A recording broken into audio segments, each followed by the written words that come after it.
Hello everyone, some breaking news here at Project Veritas. We just got a letter from Matt Gaetz, United States Congress, member of the House Judiciary Committee, has sent a letter to Attorney General William Barr asking for the AG to investigate the CEO of Facebook for perjury. This is a criminal referral to the Department of Justice. This is based upon the undercover videos that were obtained inside Facebook by the insiders just a month ago. Remember these videos? Remember the quote about deleting people for terrorism?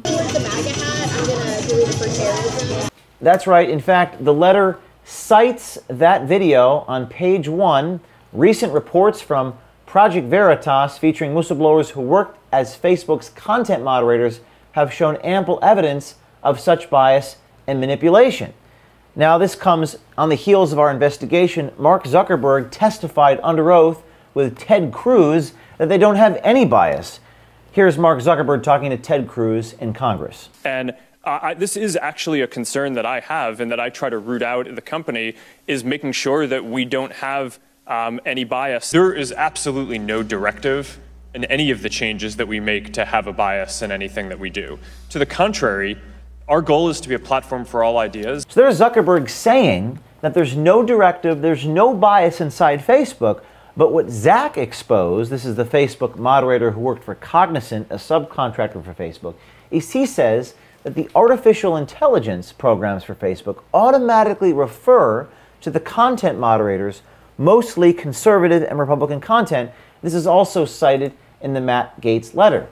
Quote, their report revealed the overwhelming majority of content filtered by Facebook's AI program was content in support of Trump, Republicans, or conservatives in general. This alone is already an indication of bias in the platform. This Gaetz letter also says that Project Veritas undercover footage shows that a great deal of political speech supporting the president was labeled hate speech or was considered in violation of Facebook's community standards.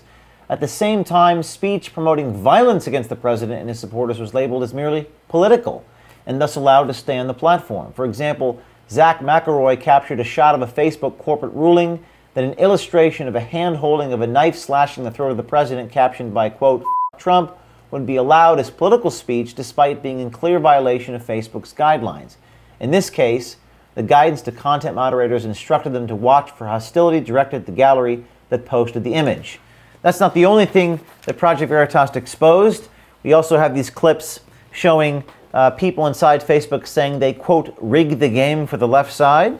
We rigged the game to it could work on the left side. Facebook's HR people saying that the company is a, quote, very progressive anti-MAGA company. It's a very progressive company who's very anti-MAGA. Cognizant employees and supervisors describing Facebook's true motivations in the election. Facebook's content moderators talking about how Facebook actually does shadow ban even though they say they don't. Facebook shadow bans. Yeah. Facebook's notorious for it, and they say they don't, but it's clear that people's content don't comes up because it's been defiltered off the queue.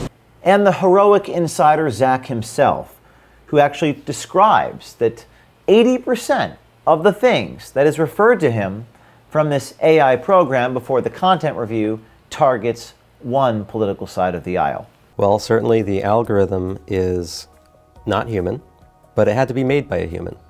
So for 75 to 80% of the posts to be targeting Republicans and conservatives, you can say it was a bot, but somebody had to design that algorithm.